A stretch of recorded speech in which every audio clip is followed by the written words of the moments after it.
Welcome to the IDP Plus Player Props Podcast. Every week, we've given a handful of NFL player props that we like in particular. This week, we have the biggest game of them all, Super Bowl 59. That's Johnny. I'm Axton. You sit tight. In just a second, we'll be getting into some of our favorite player prop bets for the Super Bowl 59.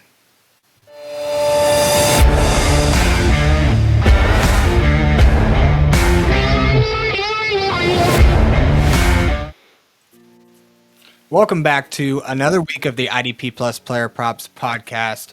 Every week so far this season, Johnny and I have pretty much specialized in the defensive side of the ball, looking at tackle props each week of the season. Now that we've gotten into playoffs, Johnny's stuck to his guns, and he stayed on the defensive side of the ball, and I've kind of veered a little bit away, and I've got a little bit more offensive props for you this week, but I'm still dabbling a little bit into the defensive side of the ball, so don't worry about that.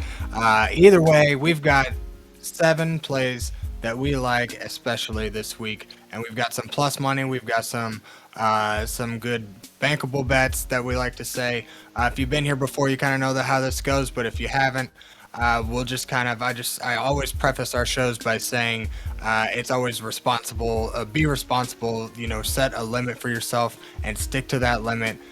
Betting is most fun whenever you're not just blowing everything on everything that you see. Listen to our cases. We're not even really suggesting things. This is all more or less just research we've done to place bets of our own. So we're doing all the hard nitty gritty research and we're laying it out there for y'all. So if anything strikes a chord, let us know. If you end up tailing any one or more of our bets, throw it in the comments. We like to see all of that, and we'll be in there chatting it up with you guys. So without further ado, we'll go ahead and let Johnny kick us off here with his first play of the week. So what have you got for us, Johnny, for the Super Bowl 59?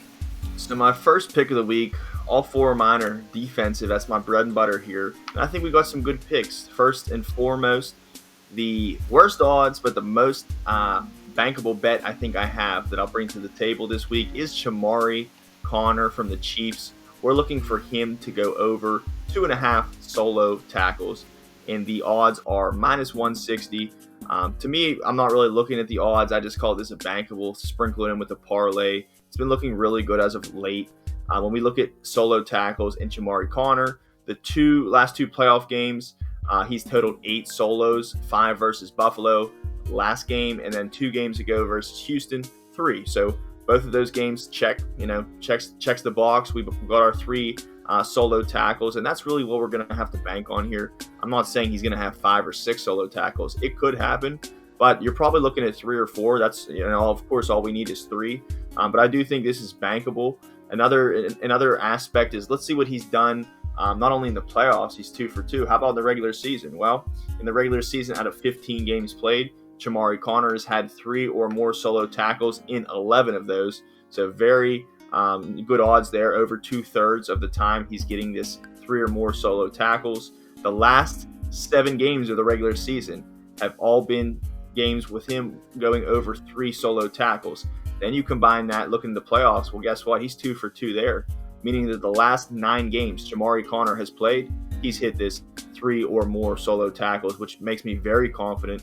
When we look at the matchup, he's going to play, of course, the Eagles, Saquon Barkley. Saquon Barkley, we know that, no matter how the game goes, Saquon Barkley is a centerpiece of this offense. And the reason why I mentioned Saquon, usually I'm talking about linebackers when I'm talking about the running back. But Chamarri Conner, this is an unprecedented line. Like, this is a cornerback who I'm suggesting is going to get over 3 solo tackles. So, if it was any other cornerback, I probably wouldn't be looking at them.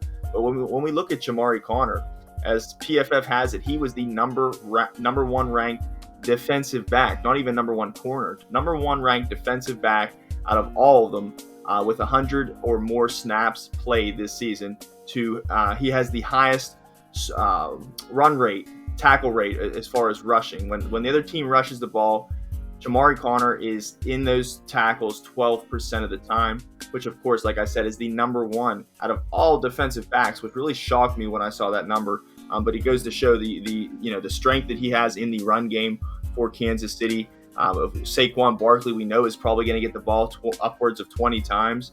We saw in the first game got handed the ball 25 times versus the Rams. It was 26, so 51 times in those first 2 games. Of course, last week they didn't have to use Saquon his full usage because they were up 55. They scored 55 points. Don't expect that to happen. And actually, we don't want that to happen in this bet because that means that Chamarri Conner kind of gets phased out due to gameplay. But I expect the Chiefs to be up here, or at least a close game nonetheless. So Chamarri Conner, I think, is in a great spot to help in the run game. And also, as well, he's a cornerback. So anything that's coming, to DeAndre Hopkins in the slot, maybe he gets another tackle or 2 there. But bottom line, when you look at the run game, the track record, and this matchup, 9 out of the last 9 games. Hopefully we'll make it 10 out of the last 10 and right off in the sunset here. But Axton, this is my most bankable bet, I feel. Chamarri Conner over 2.5 solo tackles, minus 160. What do you think about it, brother? I like that one to start us off here for Chamarri Conner. You got to love when you're getting, when your odds are decent on somebody who's just going to do what they've always done or what they've done in much of the season. And, I think we've got some good ones this week. And Chamarri Conner's just one of those guys that playing around the line of scrimmage, he's often involved in the run game, and he's just been very efficient in stopping that. And I think that the Chiefs are going to need all the help they can get to stop Jalen Hurts and Saquon Barkley running out of the backfield. So that coupled with the fact that he'll be chasing wide receivers also. So I think Chamarri Conner could easily hit this 2.5 solo tackle mark. And that's a great one to start us off here. So let's see here. Move my stuff down a little bit. My first play of this week is going to be, I've got Samaje Perine, 15 plus receiving yards. This comes in at plus 188. I don't have a whole lot on here on this because all you have to do is just go look at his stat sheet. Regardless of matchup, he's hit this in 12 out of 19 games this season. Of a possible 19, he's hitting this in 12, and we're getting plus 188 on our odds here. So I like this first Samaje Perine again to just kind of do what he's done all season. The guy literally averages 17 yards per game. This could be had in one play, much like he's done in 8 other games this season, where he's had a longest reception of 15 or more yards. So I just love the hit rate for this kind of payout for Samaje Perine to do what he's done all season and just get a measly 15 or more receiving yards and give me the plus odds with plus 188 on this. So, Johnny, we'll kick it back to you. Give us some thoughts, and we'll roll right into your next play. Man, I like it. Last game we saw Samaje Perine. You rolled him out last week in the conference finals. He got it on the last play of the game. Hopefully it doesn't take that long this week. Like you said, all he needs is really 1 or 2 touches. I think if we get 2 or more touches, this is very bankable. And at plus 188 odds, you really can't call many lines bankable at that price. So I do like this, Axton. This is a Super Bowl game. We've seen through the playoffs DeAndre Hopkins kind of lose his funk, as far as target share there. I know that Isaiah Pacheco didn't have much of a role last week. I'm not banking on him really to come out and get 20 touches or even over 10. This is really get it done by any means, and Samaje Perine is that guy by any means. And I'm sure they've game planned. The Eagles have game planned for Kareem Hunt, maybe even Pacheco. I doubt they're really putting much interest in Samaje Perine. So, like I said, 1 or 2 touches. I think he gets this, and at plus 188, great find, Axton.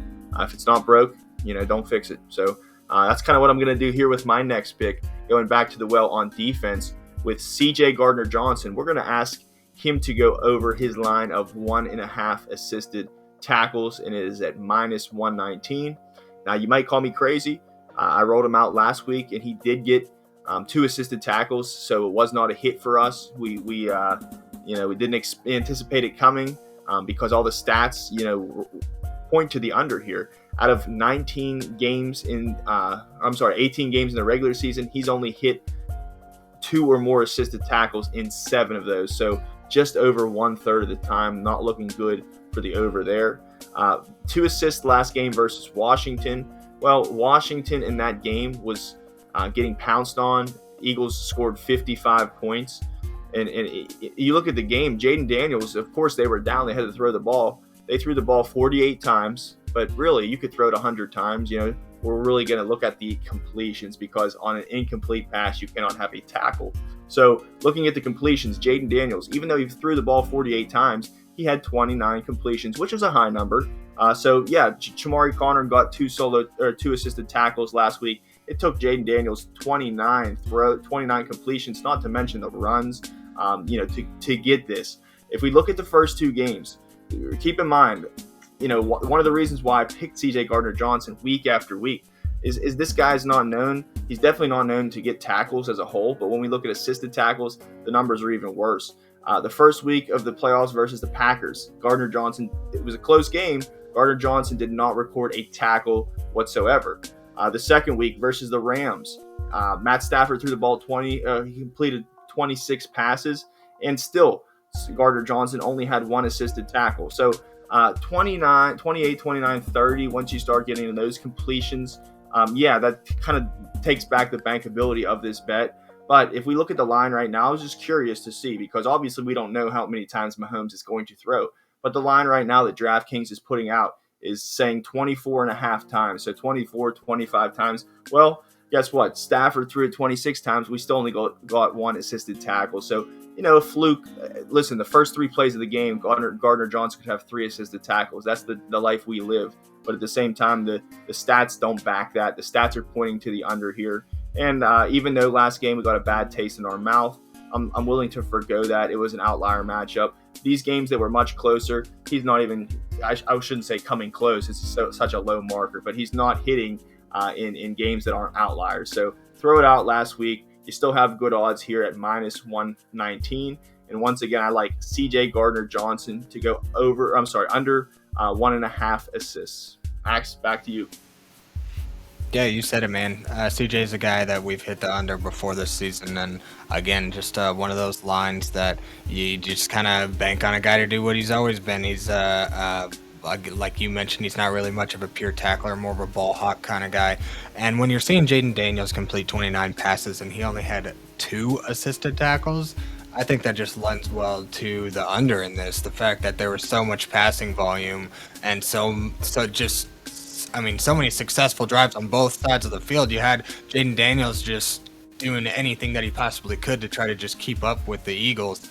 So there was a lot of plays on this in that game for CJ to have hit well over 1.5 assists, and he barely got it. So I like that for CJ to hit the under this week in the Super Bowl. So my next play here is going to be for Travis Kelce to have 1 reception in each quarter. This is plus 190 on DraftKings, and it feels like free money, honestly, to see one of the best to ever do it. Get 1 reception in each quarter. That's ridiculous. Last week was likely the worst playoff performance of his career. And do you think that he's going to let Philly shut him down too? Because I really don't. I highly doubt that it happens 2 games in a row. Last year, he had 32 receptions in 4 playoff games. That's an average of 8 per game. In 2022, he had 27 receptions in 3 games, 9 a game. In 2021, he had 23 receptions in 4 games.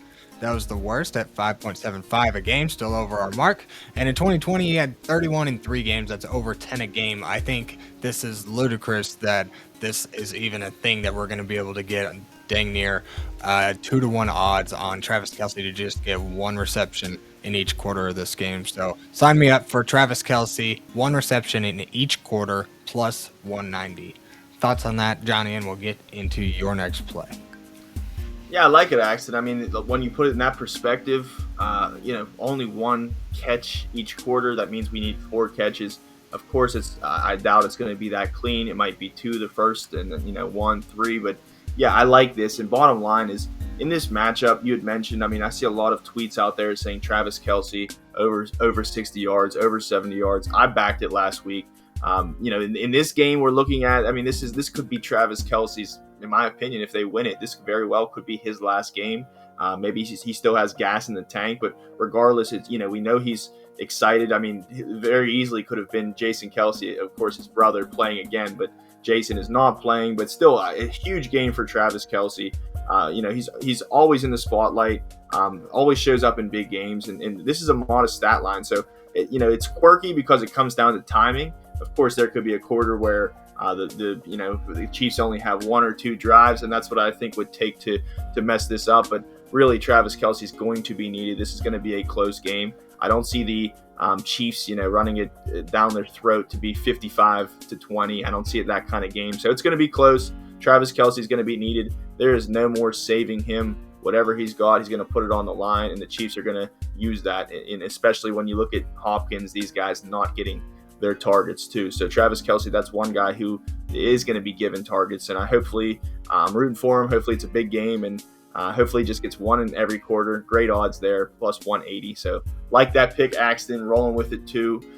For my next pick, I'm going back to a well again, and that is Cooper Dejean, our boy. He has been solid for us, 5 out of the last 5 on this line, and that is over 1.5 assisted tackle. And this is at plus 121. Now, let me stop you right here. Last week, we already saw this. I've talked about it. It was the same line, over 1.5 assists. It was at plus 172 earlier in the week. So I also said on the podcast, because the odds were so high, I said expect either the line to change or the odds to come down. Well, they did. I think it ended at maybe plus 124 or something like that. But Cooper Dejean, as it stands right now, we're early, so the odds are in our favor. It is, like I said, it's hit 5 out of the last 5 games, but it's still at plus 121. So get in right now. There's a great reason to invest in this pick. For me to suggest it, and how I mentioned tomorrow, if you try to put this bet in the morning of the Super Bowl, it is not going to be plus 121, but still, I think it's a bankable bet when we look at it overall. No matter the odds, if the line stays the same, it's bankable. Last week, like I said, an absurd 172, but still nice at 121 here.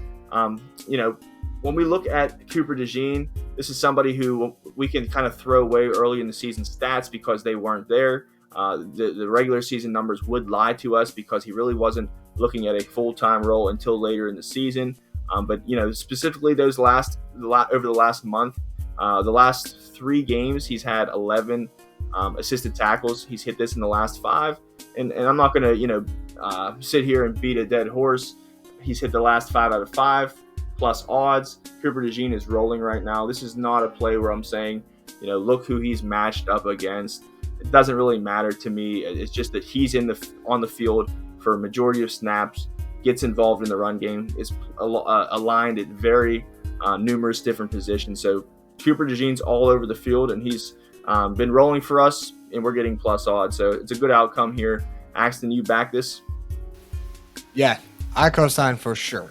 Cooper Dejean has been a solid play for you the last couple of weeks here on this show.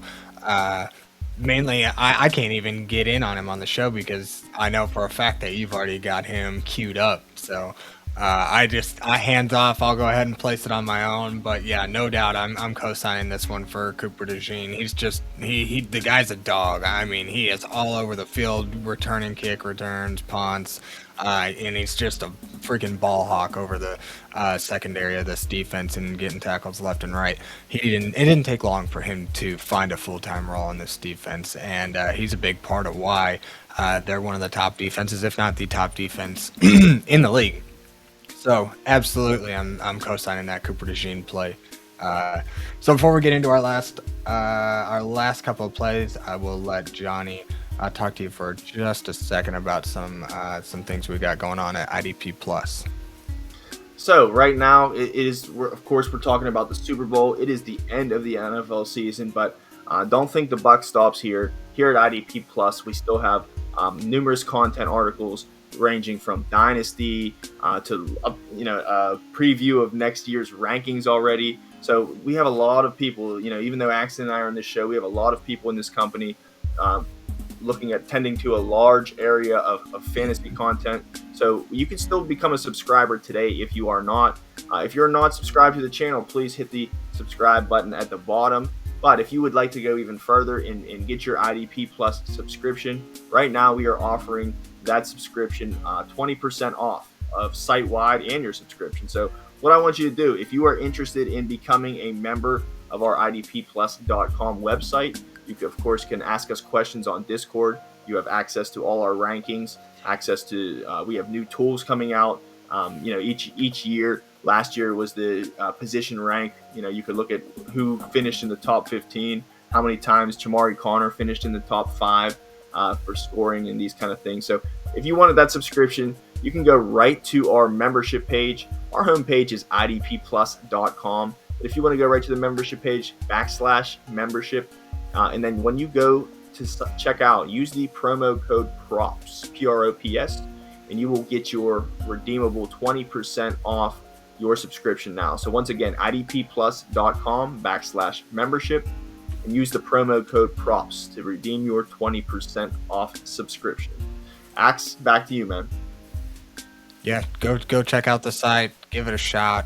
If nothing else, for a month, and while you got it, if you like that month, go ahead and use the props code for a year-long subscription. It's probably going to be the cheapest that you're going to be able to get it this off season. So check it out. There's tons of tools, tons of videos, content, articles, Discord stuff. I mean, there's so many things, prop shows and all kinds of things. So yeah, for sure, go check out the website. Now we'll wrap up the last couple of plays we've got for the show. I'm going to hop right into another Chiefs play, and we're going to look at the defensive side of the ball here. We're going to get back onto the defensive side. We're looking at Tershawn Wharton specifically to get 1 or more sacks at +235. Big Wharton has come on strong since early December, 6 sacks since December 8th. He's had a tendency to kind of disappear in a game here or there, but he seems to have shown up when it matters most, and he's got a full sack in each of the first 2 playoff games. So now if we flip the script and we look at Hurts in this matchup, Jalen Hurts is the 11th most sacked quarterback in the NFL, and he's only played 15 games. So you got to figure if you extrapolate that, he's kind of looking more like top 5. He averages 2.5 sacks taken per game. Literally just 2 weeks ago, the Rams had 7 sacks on Jalen Hurts, and 3 of them were by defensive tackles. Kobe Turner, Braden Fisk, and Gallimore there in the interior. So I like for Tershawn Wharton to carry on this streak he's got in the postseason and hit home for 1 or more sacks in this one, +235. Thoughts on that, Johnny? And you can get into your last play and wrap us up, take us out of here. I love it. What can I say? We have never, at least together, talked about sacks on this show. So we actually both hit the brick wall, head first here. Axton, your pick of Tershawn Wharton. I'm not going to sit here and analyze it and pretend that I'm the sack master, because I'm not. I'm a tackles guy. But we're trying our hand here. I love the odds. I love the case you have made. I definitely think Jalen Hurts is the quarterback more prone to being sacked than my pick, who's going to play Mahomes. But I like this pick a lot, man, and this is great odds. This is, I believe he has, in this, you're saying he has to have a full sack, right? A full sack or more. That's correct. Yeah, right. So I like it. This my next pick is an obscure name too. Not as sexy of odds, but I'm gonna try my hand here. First sack prop for yours truly, and that is Milton Williams. I'm going to go on the other side of the ball here, Axton. I'm looking at Milton Williams at a 1/4 of a sack. Yeah, let's take the over here. And I'll tell you why. This is not really about stats-based. It's more theory-based. But the line right now is still sexy at +214. Well, let's look at Milton Williams. Milton Williams, not a household name by any means, but he actually has been in the NFL for 4 seasons. This has been his best season. And no disrespect to him, but that doesn't say a whole lot. He had his career best year, career high 5 sacks this year. Of course, that was in the regular season. When we look in the playoffs, he has not recorded a sack, a half sack, any numbers in the sack department. But what he has done is he's had 10 pressures created in 3 games so far. So that's 3rd amongst all playoff qualifiers at this point. We know Karlaftis. We looked at that, Axton. Karlaftis is He has 12 pressures, so he's one of the other guys who has more pressures than Milton Williams. And of course, the Chiefs, the Eagles have played a lot of more games, so it takes a little bit of luster off that stat, but still 3 games, 10 pressures, over 3 in a quarter or 3 and a third pressures a game. So we have not seen the stars align for him to get in on a sack, but the pressures are there. And the other key stat here is he is going to line up against the weakest link of that Chiefs defense. Joe Thuney switched positions, which means that Milton Williams will be lining up against Mike Caliendo. So you put these factors together. Like I said, I'm not a sack master. I'm just trying my hand at this. And I just think all the stars are aligning. The arrows are pointing in the right way for Milton Williams. If he is going to get a sack, and I understand if you're skeptical about this, he has not got a sack in the playoffs. But if there were a game where he's going to do it, I feel like it's this game, and it could be a big game for him. It could be kind of a breakout party. So Milton Williams, if you're looking for a deep dive out there and you're willing to take a chance, I'm not saying throw this in a 7-leg parlay, but this is a fun bet here and great odds. So Milton Williams and Wharton, both of these guys, good picks. Axton, what do you feel about this Milton Williams pick? I love the interior defensive line here. Being a Chiefs fan, having watched Patrick Mahomes, I was telling you before the show, it always feels like when he does get sacked, it comes from the interior, whether it be a defensive tackle just straight up beating the guards off the line of scrimmage, or it's just one of the defensive ends kind of coming down, and then when Patrick Mahomes steps up to the pocket, they spin back around and catch him before he leaks. And so I like for Milton Williams to kind of just be sitting right there waiting for Patrick Mahomes to kind of scramble on one of these plays, and maybe he can catch him for a half sack or a full sack and convert one of these pressures. So he's getting an average of over 3 a game for a guy who's not converting any of them in that time. You got to figure he's got pretty good odds. He's there. He's just a little short.